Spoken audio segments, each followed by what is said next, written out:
Okay. All right, so what we're going to do is we're going to start in alphabetical order. And Sarah, you will get to go first, and you can get a 3-minute introduction. Thank you so much, Luana, and thank you to the Fulton Democrats for hosting this, and to Jon and Teresa for participating. I know we're getting used to doing these forums virtually now, so I hope first and foremost that everybody's families are safe and healthy. These are incredibly trying times. My name is Sarah Amico. I'm proud to be here as a Democratic candidate for the United States Senate in Georgia. I had the incredible honor in 2018 to be the Democratic nominee for Lieutenant Governor here, running alongside Stacey Abrams. And in that race, I got a great chance to travel through every part of our state. I've been through over 150 counties. I think we have about 7 left now.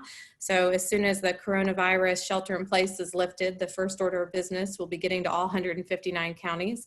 But it was a remarkable experience. I got to earn the support of former President Barack Obama. I got more than 1.8 million votes, more than any Democrat in the history of our state running for lieutenant governor. And Stacey and I came within a couple points of flipping the state blue. But what I learned on the trail actually influenced my decision to run for the United States Senate. Many of you know I don't come from politics. I graduated with my master's in business administration 17 years ago.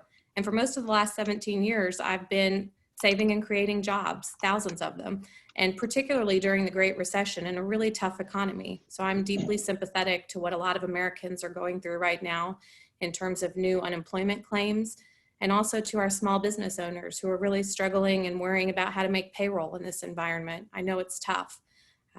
But what I learned on the trail in 2018 were a few things. We were fighting for increased access to affordable health care.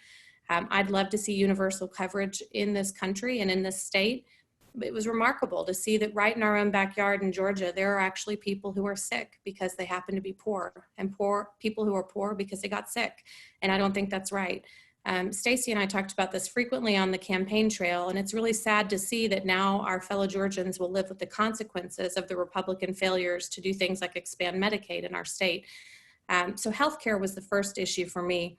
Secondly, one of the things I noticed traveling around Georgia is how many stories I heard from families who felt like their access to economic opportunity was limited, that the economy doesn't work for everyone. Increasingly, it only works for the Republican donor class, and that they're worried that their kids will be the first generation to be worse off than their parents were in a very long time in this nation. So economic security and justice is the second platform in our campaign. It's the reason I'm very proud to have the support of 5 labor unions in our state and nationally.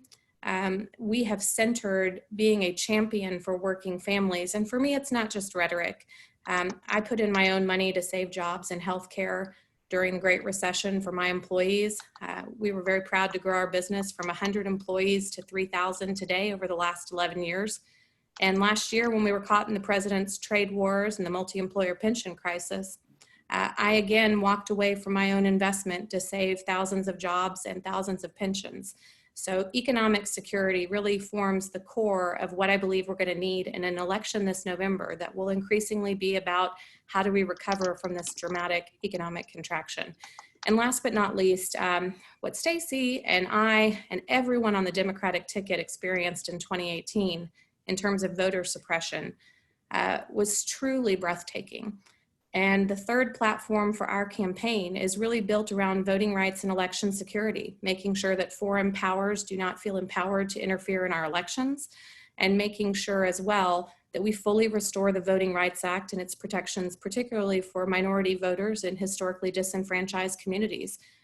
We saw the impacts of that in 2018, 214 polling places closed around the state of Georgia, and 1.4 million voters purged from the rolls heading into that election.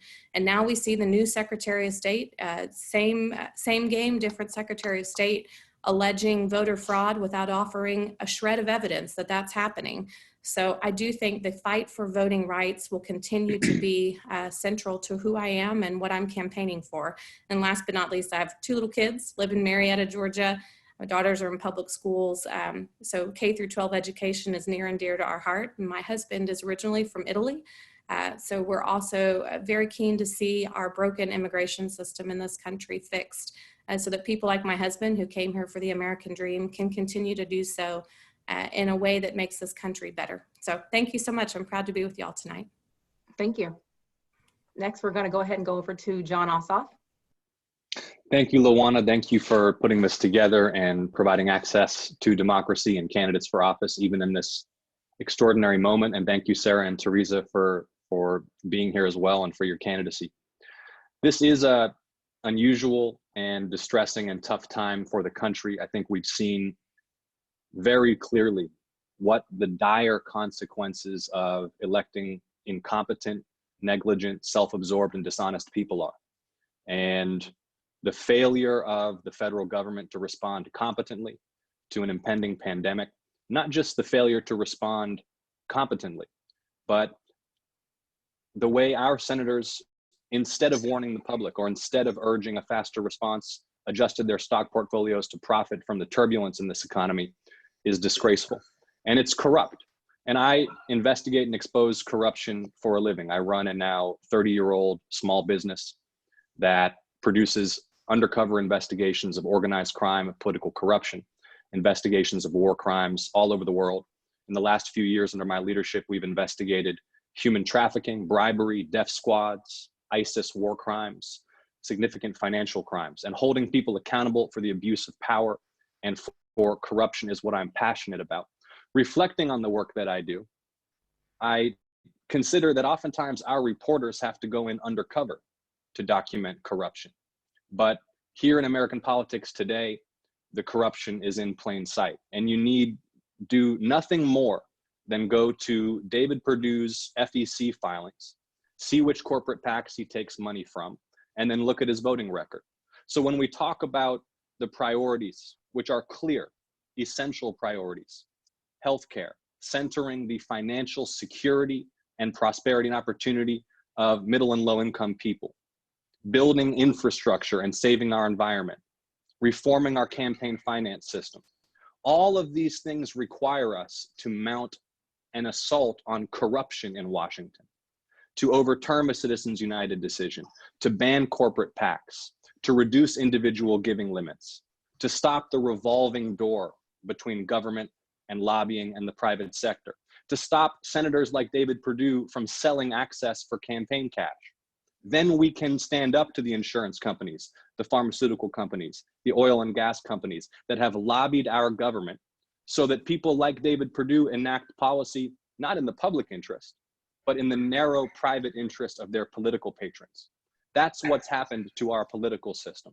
It has become captured by a small group of people who wield extraordinary influence and power because our campaign finance system allows them to. We have to end the corruption and return Congress to the people's business. Great, thank you. Last but not least, Thank Teresa. you. Thank you, Luana, and thank you, Fulton County Dems, for having this great forum about this very important election. And thank you, Sarah and Jon, for being here to participate in this important discussion. You know, we sit here tonight in extraordinary times. We've had 10.5 thousand people now infected with coronavirus in Georgia, 379 dead, and the heroism of our frontline healthcare workers who should have never been placed in this position. And so if we were unsure that government touches our lives every single day, we certainly should acknowledge that now.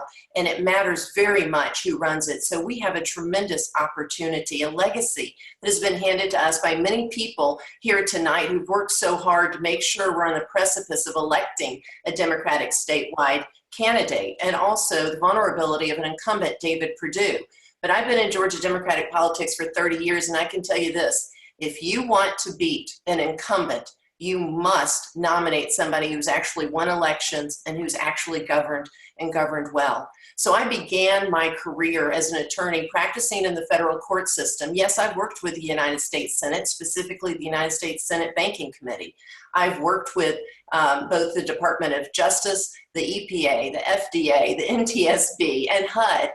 Those are federal regulatory agencies that affect your life.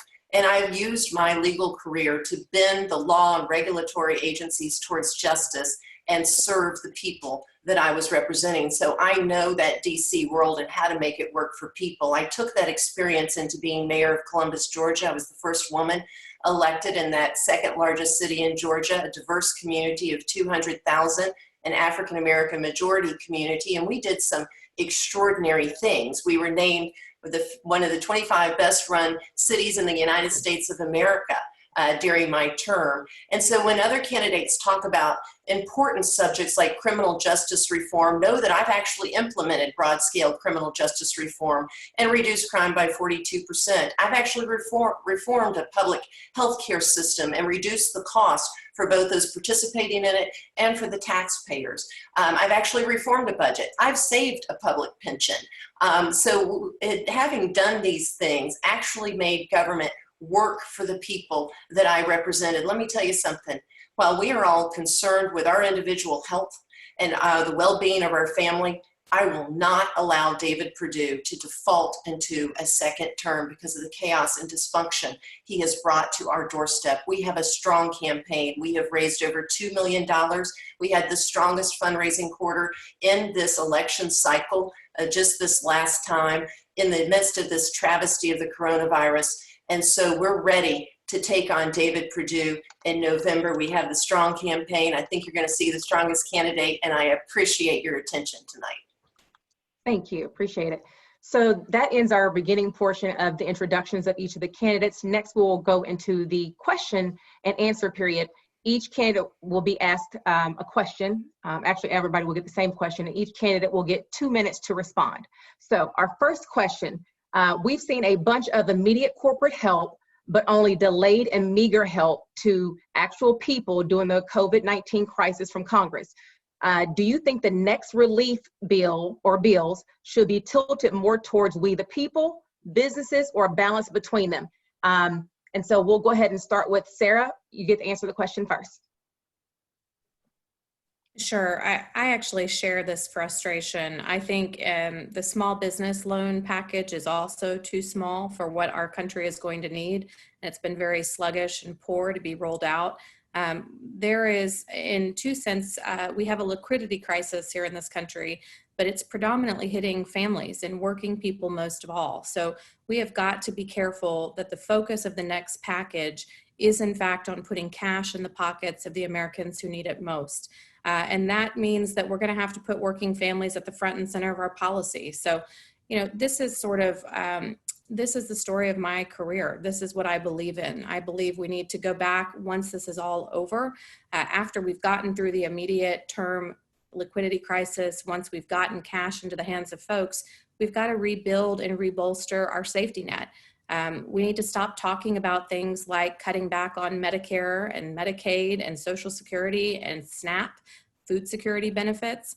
These are all things that the Republicans are happy to talk about and say we don't have money for. But they had plenty of money for a $1 trillion tax cut that benefited wealthy families and corporations for their donors. And so we have got to be planning for after this immediate crisis. What does the recovery look like and who benefits?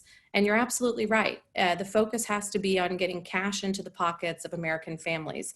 It also means we're going to have to grapple with this national retirement crisis. I've dealt with the multi-employer pension in my business. We spent our summer saving thousands of pensions for retirees and employees. It's a bill that's sitting on Mitch McConnell's desk. He refuses to take up after the House of Representatives passed it. So, you know, at the end, you're going to have leaders who really prioritize this aspect of the recovery, that it's not just about the Amazons and the big businesses, that it's really about working people who are right now absolutely terrified whether they can pay their rent or their mortgage or put food on their table. And the next stimulus needs to reflect those priorities. Great, thank you. All right, over to you, Jon. Yeah, so look, the next piece of legislation Congress moves needs to focus on getting more resources more swiftly into the hands of individuals and families. And it needs to focus on subsidies for business that do not lay off employees, direct wage support, support for companies that instead of shedding jobs during this period of depressed economic activity, retain their workforce and receive some help to keep them employed so that we don't blow unemployment out of control. In many ways, what's happening right now with this pandemic is a little microcosm, a little example of so many things that are structurally wrong with the way we're running our economy and our society. Because first of all, we've seen now the consequences of ignoring scientific expertise and evidence. When there is contempt for science at the highest levels, then we are underprepared for what scientists and public health professionals told us was coming. Second of all, as is often the case, the cost, the pain, the suffering of this crisis is being disproportionately borne by people who are at the bottom of the socioeconomic ladder.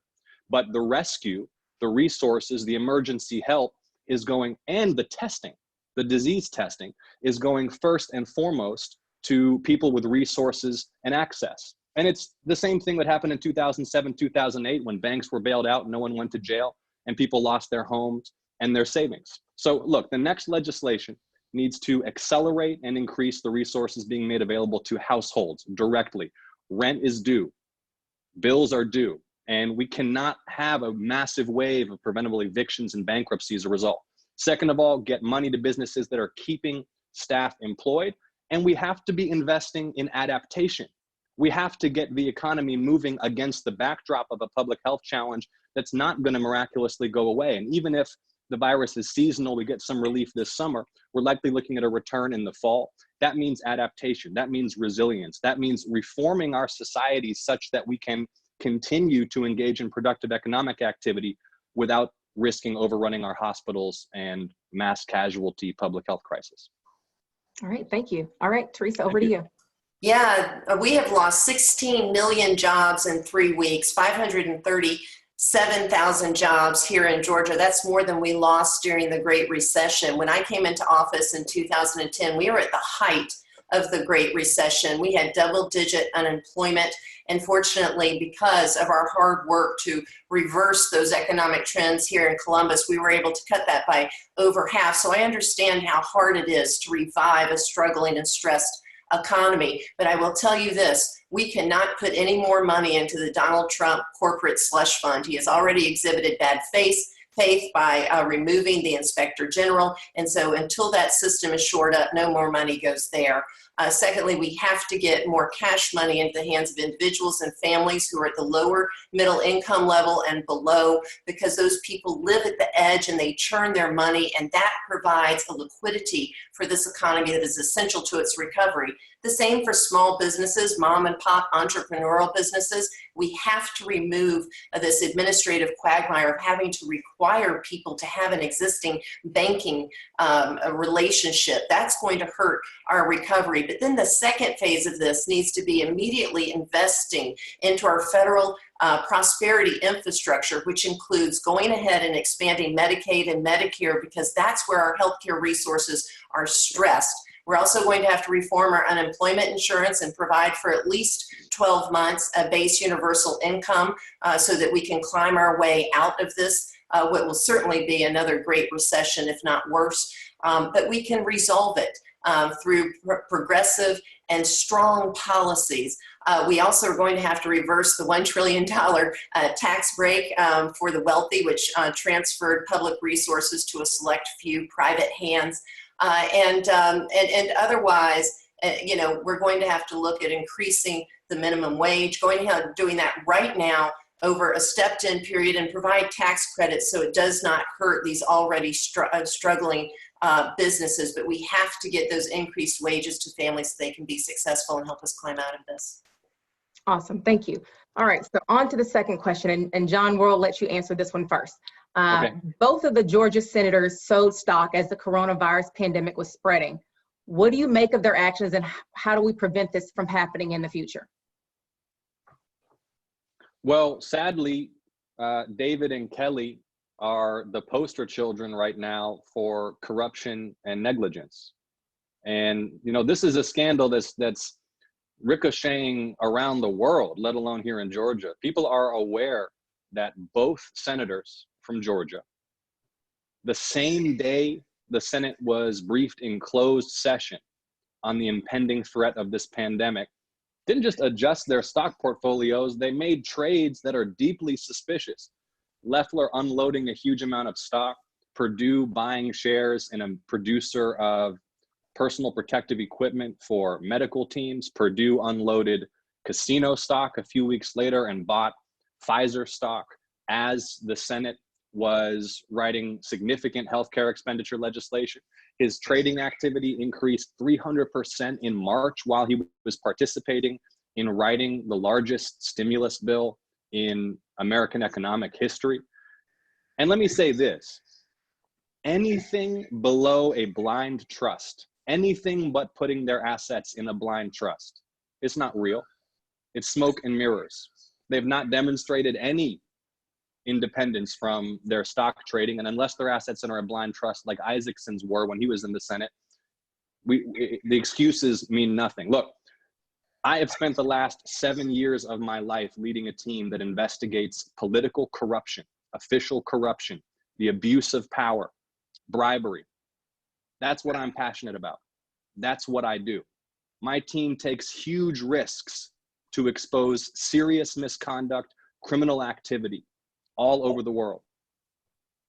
And what we need in Washington today is a spirit of reform, a crusade against the corruption and self-dealing and disgusting narcissism and abuse of power that have infected America's political class and brought us to this moment where the interests of the people are not represented, the interests of people with access, the interests of people who can game the campaign finance system are what's represented. All right, thank you. All right, over to you, Teresa. Yeah, well, David Perdue and Kelly Loeffler are not fit to serve in public office, and that's why who we choose as the nominee to unseat David Perdue is so incredibly important. They both neither deserve to serve. I've called for a criminal investigation of both of them by the SEC and the FBI, and from public reports we understand that is going on, thankfully. Also, an ethics investigation needs to be conducted, and we believe, of course, that is going on. There is an act that from public reports it appears that they have violated, and that's the Stock Act, the Stop Trading on Congressional Knowledge Act, which is right on point.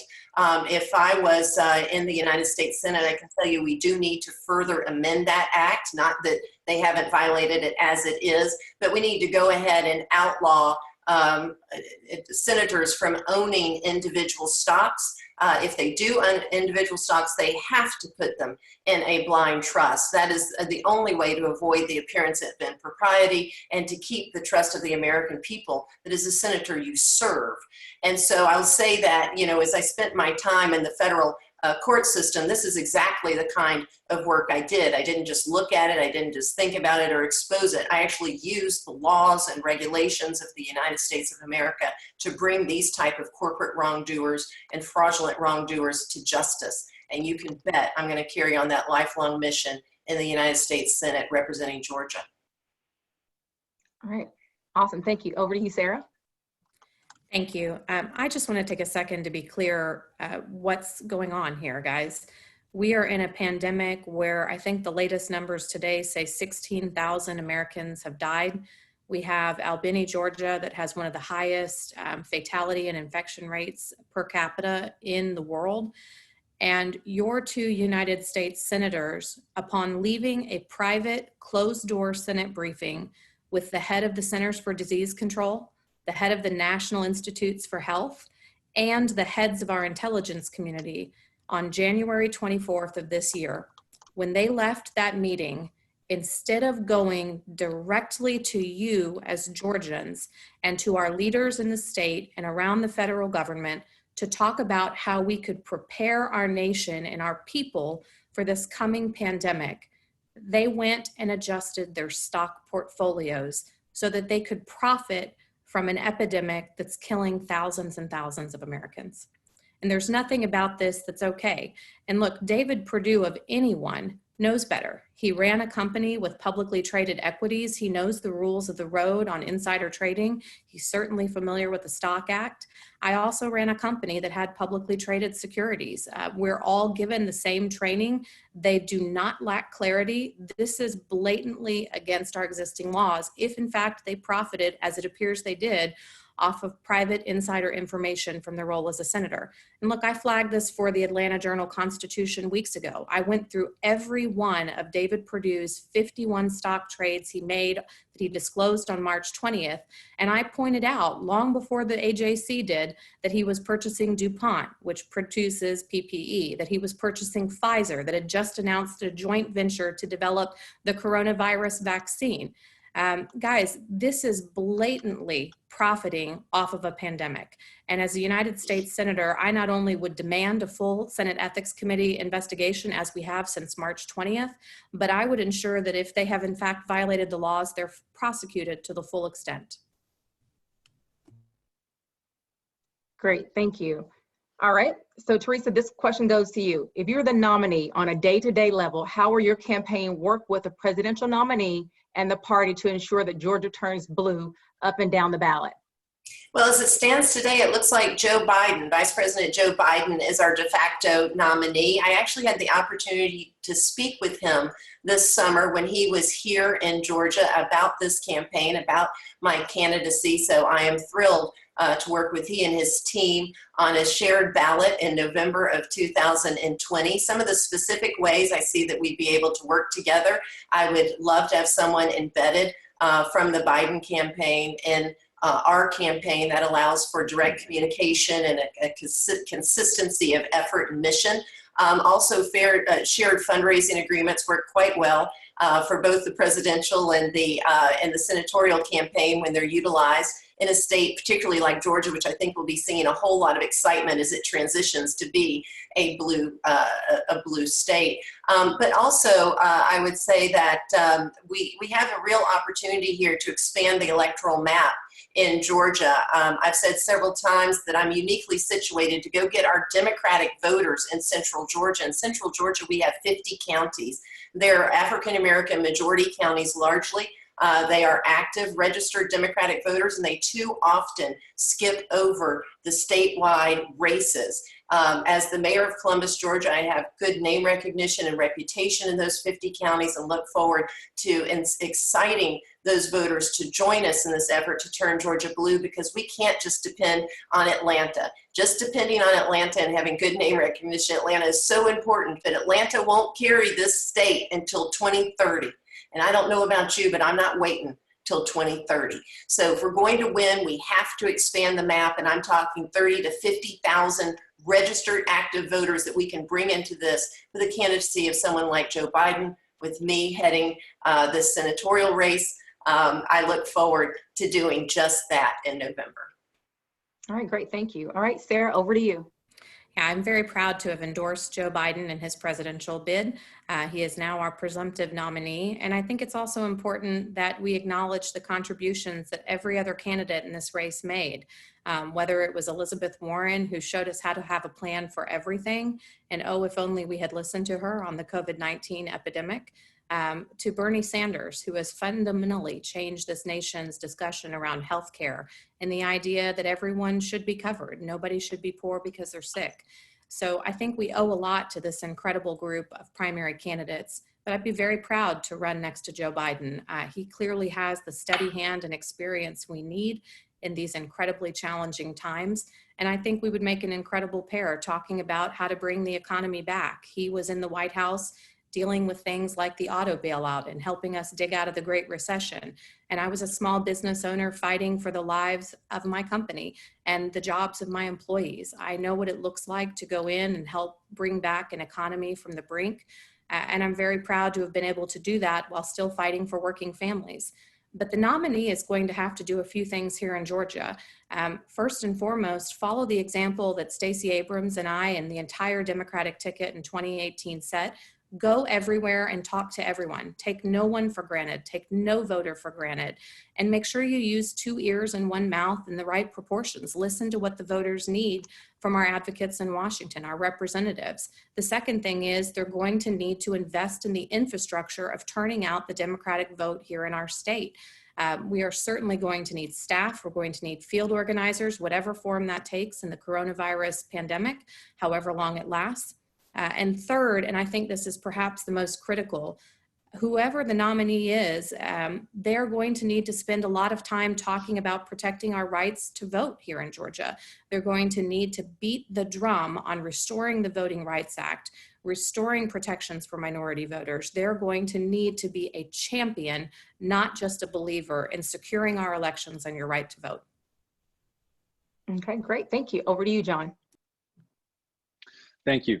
Look, to win these 2 Senate races, and by the way, just to remind everyone who's tuned in, we're the only state in the country that will host 2 U.S. Senate races this year. What an extraordinary opportunity for Georgia at this moment in history.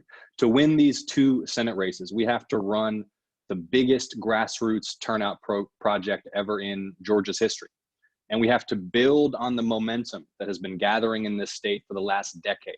All of the volunteers, many of whom getting involved for the first time on my race in 2017, for Stacey's campaign in 2018, thousands and thousands and thousands of people who are now battle hardened, who have been canvassing, phone banking, registering voters in some of the highest profile races in the country.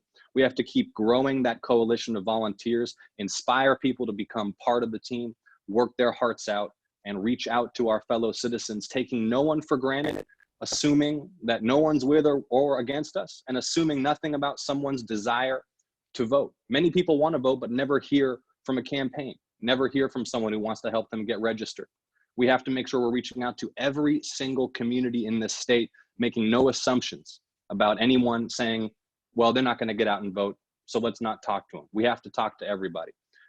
In 2017, I ran for Congress in Georgia's 6th district in a special election. We ran the largest field program in congressional history, more than 13,000 volunteers. It drove the strongest turnout ever in a standalone special election for the U.S. House. And we swung the district by 20% in 6 months under withering fire from national Republicans and the president himself. Then in 2018, and a lot of people also counted Stacey Abrams out. She ran one of the largest turnout programs ever in a gubernatorial campaign and came within a hair of winning statewide in Georgia. The wind is at our backs. The demographic trends are favorable. Attitudes are shifting. A lot of folks who used to vote with the GOP, they're not with this GOP under Donald Trump. And a lot of folks who are young and diverse who have come to this state are ready to get registered and turn out. And many people across Georgia who haven't heard from politicians until the last few years are now engaged in becoming part of the process. Great. All right. Thank you. And actually, Jon, we're going to start with you again here. Sure. Do you support Medicare for all? So Medicare for all, the Bernie Sanders legislation in the Senate, which would establish a single-payer healthcare system and abolish private insurance. I do not support Medicare for all. I don't support the abolition of private health insurance. What I support is getting to 100% health insurance coverage by offering a public healthcare option on the ACA exchange that's comprehensive and universally affordable, and by expanding Medicaid. And if we look at countries around the world that have achieved universal health insurance coverage, most of them have a parallel supplemental or private insurance market.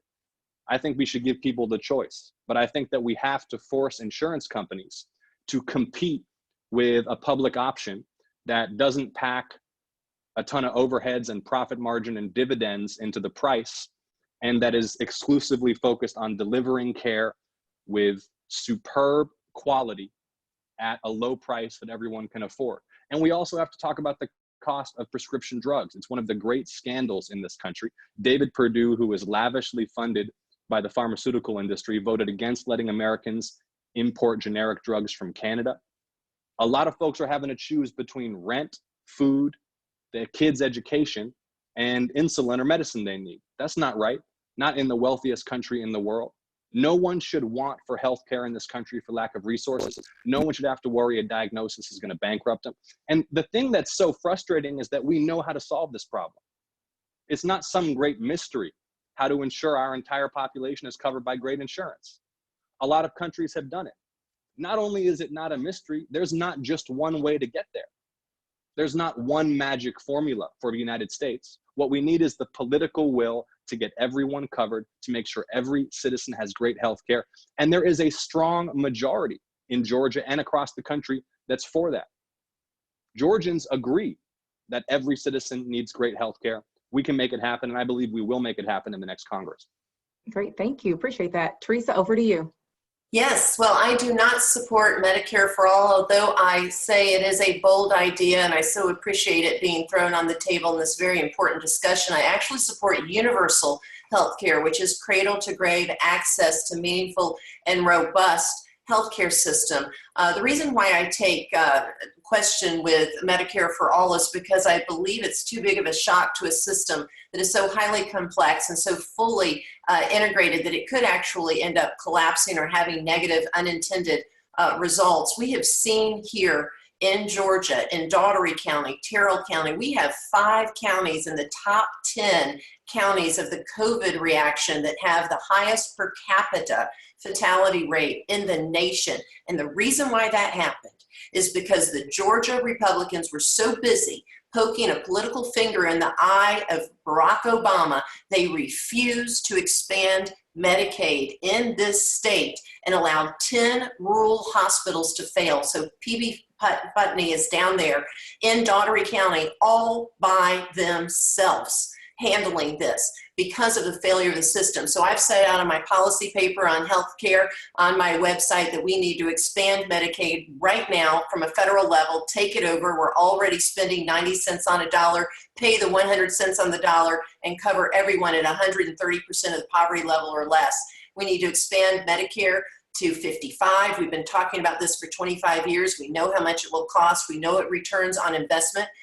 We know also that we can do it right now under the administrative construct we presently have, and we need to add a public option to the ACA exchange. Now, we're going to have to increase the reimbursement rate on Medicare and on Medicaid. I know that will be something we're going to have a lot of discussion about, but we've got to continue to have provider participation so that people can have the coverage they need. It is cruel to tell people that if you think you've been exposed to COVID-19, go to your primary care physician when you know Donald Trump, because of you and your administration, 30 million people don't have one.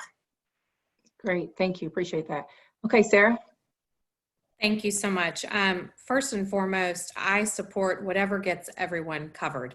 Having traveled through the state in literally every corner of Georgia, it is shocking to hear the stories of families who've lost loved ones because they were simply too far from a hospital when they had an emergency, or who spend months battling their insurance company instead of their cancer, or who get a surprise medical bill months after they thought they were in the clear.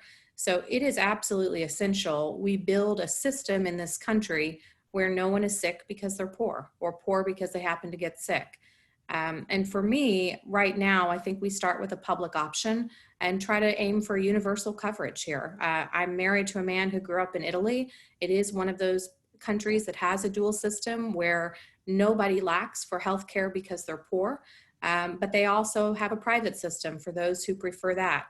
A couple of the reasons that I'm not in favor of shutting down private insurance right now, especially in this economy, there are hundreds of thousands of Americans who have jobs in the insurance industry. And the answer, instead of putting them out of work, is to make their prices for private insurance much more competitive, which a public option would do. The other reason is, I myself have had Teamster Healthcare. I've run union businesses for most of my life, most of my career. And so, unions over decades give up so many things at the bargaining table to get the health insurance programs they've designed to suit their members best. And I'm not willing to tell them that they have to walk away from that by having a federal mandate that they join a program that the government designed. So at this point, I prefer that we have a federal public option that'll introduce competition to bring down private insurance rates. I support raising the income threshold so that more people can qualify for Medicaid. And I certainly support as well dropping the age for Medicare expansion. Great, thank you. All right, Teresa, this next question is for you. What would you do to end child or sex trafficking in this country? Yeah, you know, as public safety director in Columbus, in addition to being mayor, I had the opportunity to see the transition of this very important issue from the outdated notion of prostitution to what truly is sex trafficking and child exploitation. And so it's changed from a law enforcement perspective. Those folks who have been in the field, in nonprofits, in the medical community, the mental health community, and working in our neighborhoods have done such a fantastic job in bringing the country to the position of understanding that these folks are not the women, the children. They are abused victims. And they are not to be criminalized. They cannot be put into our criminal justice system. And that's why I'm so thankful with the federal legislation like the Trafficking Victims Protection Act, which has helped encourage a safe harbor treatment for those who are the victims of this illicit commercial practice of buying sex and abusing some of our most vulnerable, particularly our children. And so I also support, it's been recently proposed, the Trafficking Prevention Training Act, which not only goes further in providing resources to identify and stop these kinds of practices, but also provides data resources, human resources, and funding resources in the trenches. I know there's plenty of people on this call tonight who are working in this area, and they could use those resources. 3,600 children in Georgia a year are exploited by sex trafficking. We have to stop this, and we can do that when I'm in the United States Senate. Great, thank you so much. All right, Sarah, over to you. As a parent, this is incredibly personal, guys. I have two daughters. They are 7 and 9. They go to public schools up here in Cobb County. And the reality is we can tell a lot about a society by how they protect the most vulnerable, whether that's people who live in poverty, people who are in some fashion marginalized, but certainly our children. And, you know, it's interesting, having grown up in the trucking industry and having run a trucking business for most of the last 11 years, we actually engaged our networks of truck drivers around North America in the fight against human trafficking. It is devastating to watch, but it's also incredibly encouraging to see how much of a difference it makes in this fight against human trafficking, and particularly the sexual exploitation of children, when we engage our citizens and when we engage in rigorous public advocacy campaigns. Many people are unaware of how pervasive this problem is. So I was very proud to be a part of leading that initiative for our 2,000 Teamster truck drivers all over the country. One of the things I will say is fixing our immigration system is another way that we can work to combat human trafficking. The reality is there are so many people who enter our country, including children, illegally simply because they're seeking refuge from violence or poverty in their home countries. And because of our nation's broken immigration system, they are frequently left in the shadows, where they are scared to leverage law enforcement, where they are easily exploited by people who would take advantage of them. So it's not something that you hear talked about frequently together, but I would encourage all of us, especially at the federal level and especially as a United States Senator, to think about how reforming our immigration system and how empowering our local police departments and law enforcement agencies to focus on our local communities, as opposed to becoming an outgrowth for ICE or our federal immigration agencies, how that can help stop the sexual exploitation of children as well as human trafficking. Great, thank you. Okay, Jon, over to you. I think there's 3 dimensions to this, reducing sex trafficking and human trafficking. The first is human trafficking and slavery exploit populations and individuals who are already vulnerable to exploitation because of their economic circumstances, their health circumstances, where they are in life, and oftentimes have already been abused and exploited in other ways throughout their lives, even as children, right? So we have to look at this broadly as a problem that's going to particularly afflict us so long as we are allowing poverty to persist, so long as we are allowing our public institutions to be so heavily focused on punishment and so unfocused on creating opportunity and support for young people in particular and women in particular who lack access to healthcare, to income, and are in a precarious and vulnerable situation. The second is there needs to be harsh enforcement of laws against human trafficking and slavery. I'm all for criminal justice reform. This is an area where harsh enforcement, uncompromising prosecution and investigation are entirely appropriate. And my business has investigated sexual slavery. My business has investigated human trafficking and exposed it for global news organizations. And the part that is sometimes left out of this discussion is that money laundering and illicit capital flows sustain international criminal enterprise that funds a lot of this activity. And so as in terms of our enforcement priorities, we need to be empowering federal authorities to investigate and prosecute money laundering, and because the flows of money often subsidize and finance criminal activity, including slavery and trafficking. Great, thank you. All right, Sarah, we're gonna start with you next. In the light of the coronavirus pandemic, what message would you send to the anti-vaccine community, and how would you address that issue in the Senate? Yeah, you know, it's interesting. As a parent, this is one of the things that I'm sympathetic to folks who want to be in charge of their children's health decisions. But I believe we need to rely on data, facts, and science in our public policy making.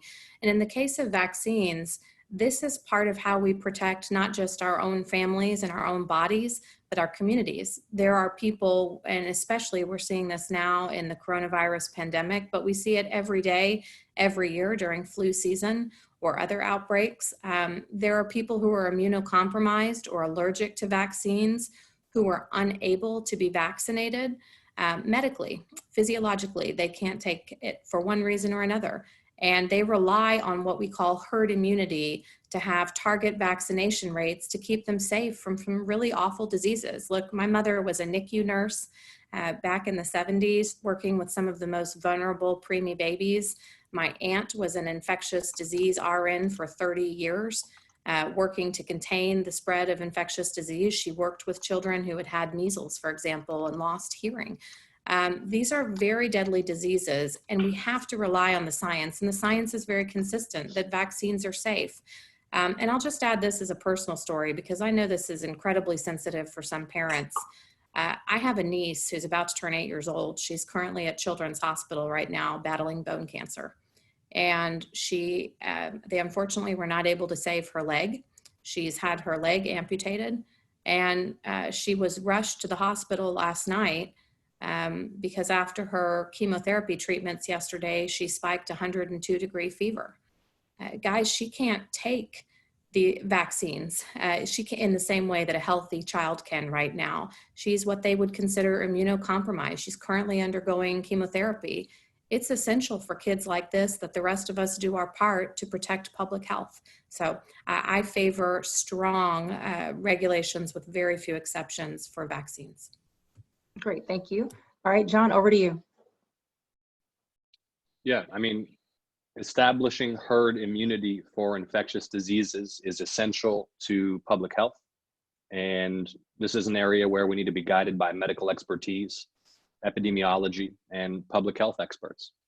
And, you know, we have seen dramatic reductions in mortality from some of the most common infectious diseases that for centuries have killed a lot of humans, because we have established a strong vaccine regimen and we have achieved herd immunity. And it doesn't take too much of a deviation from that for us to suddenly become vulnerable again, right? So I think that this is an area where we need to be laser focused on evidence-based policymaking.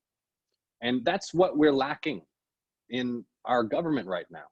We spend so much time, you know, Democratic primaries, which are, it looks now concluded, debates online, political debates, hashing out different ideological positions and philosophical positions, and that's fine, that's healthy.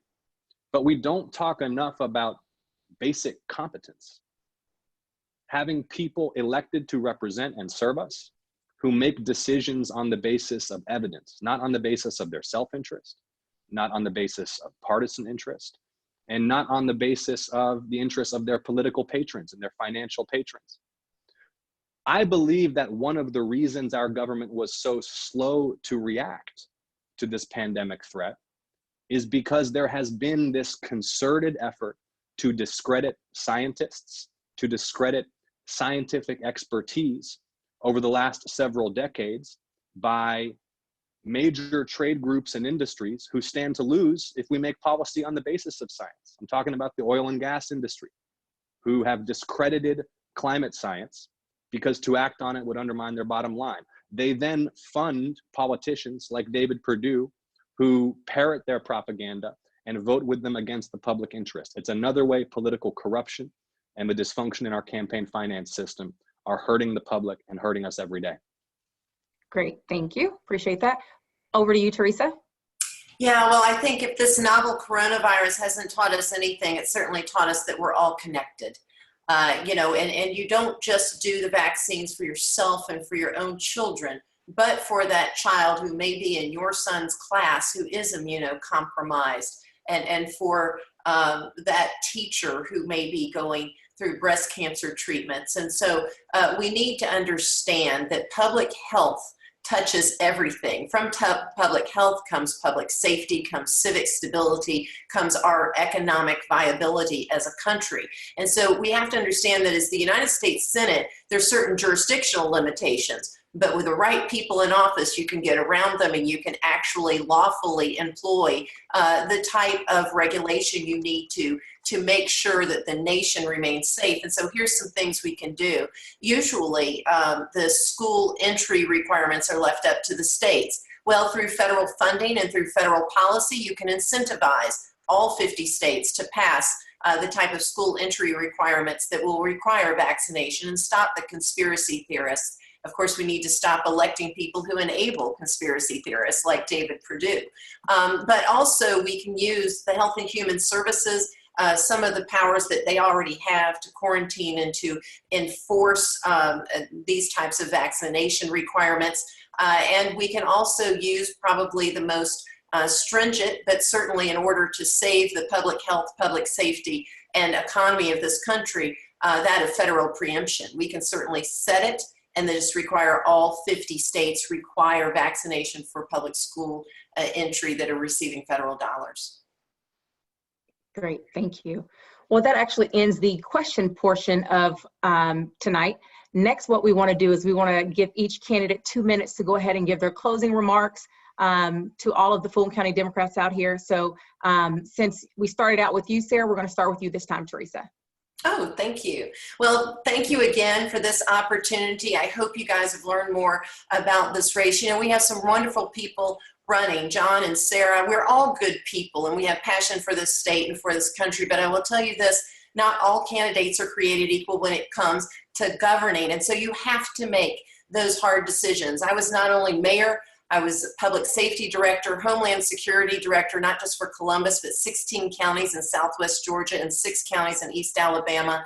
I hold a national security clearance with the Department of Defense because I was the chief liaison with Fort Benning. I am uniquely the candidate that can stand on the stage with David Perdue and say, I know what good government looks like because I've provided it to the people I have served, and you sort of failed us. As Max Cleland said, the former Democratic senator, to hold this seat, I'm the only candidate who will be ready to serve on day one. And folks, this is too important. We have to give the registered voters of Georgia the opportunity to pick an alternative that will be ready to govern on day one. So I'm the only candidate who has won elections, who has governed and governed well. I would be honored to have your support as the Democratic nominee to face and defeat David Perdue. Great, thank you so much for your time. All right, Jon, over to you. Yeah, thank you. Thanks again for hosting. Thanks to everyone for tuning in, and thanks to everyone for staying home if you can to keep medical workers and the vulnerable people in our population safe. This is a really tough moment for the country, as I mentioned in my opening remarks, and we are seeing now what happens when you elect people who are unfit for office, and when we allow corruption and negligence and self-dealing to become so pervasive in our political system. And corruption in American politics didn't start with Donald Trump. Arguably, Donald Trump's presidency itself is a symptom of a deeper corruption that has destroyed public faith in our institutions, and that has allowed someone like Trump to come in as a right-wing demagogue and exploit this situation to accrue power to himself and wealth to those who support him. I had worked in government and politics many years ago for John Lewis and then in the office of Congressman Hank Johnson. I am proud to have the support of both of those members of Congress. But I left because I became so disillusioned with the corruption and the dysfunction. That's why I went into investigative journalism and working in media, because exposing corruption and the abuse of power is what I'm passionate about and what I love doing. What drew me back into the political arena was my deep concern that the election of Donald Trump signified our system was fundamentally breaking, and that if we allowed ourselves to be represented by people who were so manifestly unfit, when a crisis came as it has now, we would be unable to respond appropriately. We need people in office who are competent. We need people in office who are serious and base their decisions on evidence. We need people in office whose lives exhibit the values of transparency and ethics and integrity that are being destroyed in our political system right now. We need change. And what I humbly offer to those who are watching on Zoom and on Facebook right now, and to the people of Georgia, is tireless efforts on your behalf to root out and expose corruption in government and to enact public policy based on evidence that will improve our standard of living here in Georgia, help us build a more resilient, a better, a fairer, a stronger, a more prosperous and sustainable country. Great. Thank you so much for your time, Jon. All right. Last but not least, Sarah. Thank you so much. And thank you to everybody who's tuning in tonight and to the Fulton County Democrats for hosting. Look, we're going to go through some tough times as a country coming up, and we're going to have a great chance not only to flip this seat, but to take control of the United States Senate with us.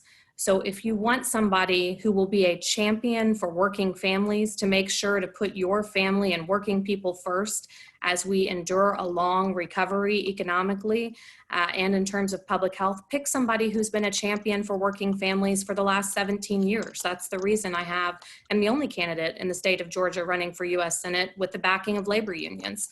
If you want somebody who will continue to run the Abrams playbook of building the most diverse electoral coalition Democrats have ever seen in this state, pick the woman who was there by her side and did that in 2018, who knows what it means to go everywhere and talk to everyone and to take no voter for granted.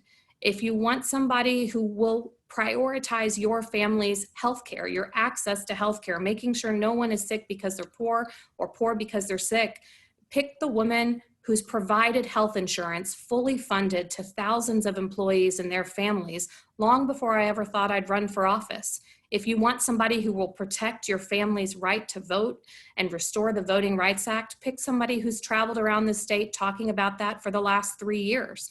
If you want somebody who will secure better funding for our public education system, pick a public school graduate, granddaughter of a teacher, a mom to 2 public school kids who knows what it is to fight like hell for economic opportunity, because without public education, my family wouldn't have had it.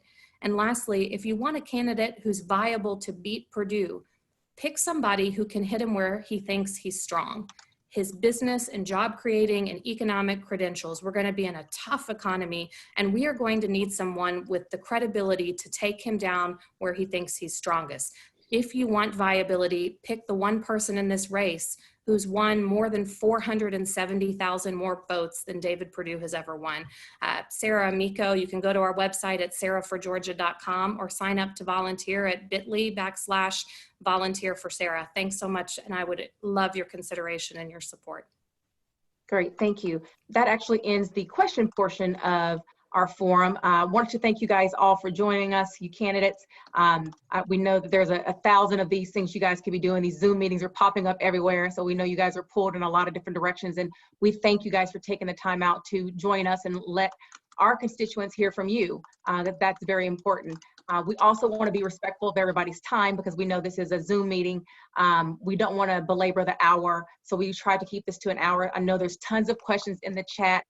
We will be keeping these questions and sending these over to the candidates. So just make sure, guys, if you've got questions, keep them there in the chat. We will be keeping those. But again, thank you guys tonight for joining us. Lauren, did you have anything? All right. Well, if there's nothing else, guys, thank you. And we thank you for joining us tonight. Thank you. Thanks so much. Bye-bye. Thank you. Bye-bye.